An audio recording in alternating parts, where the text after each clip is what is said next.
না আগুনে দেখা লাগবে না জানা লাগবে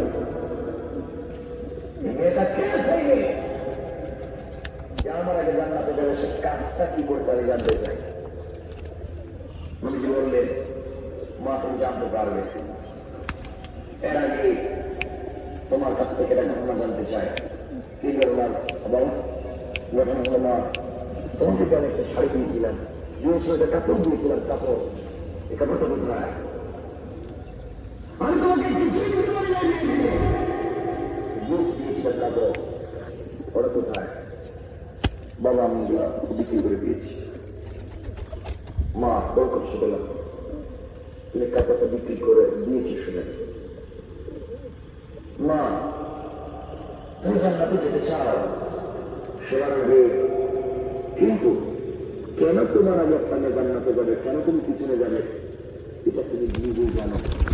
তা তুমি বলছেন আব্বা জানা মতো জানি।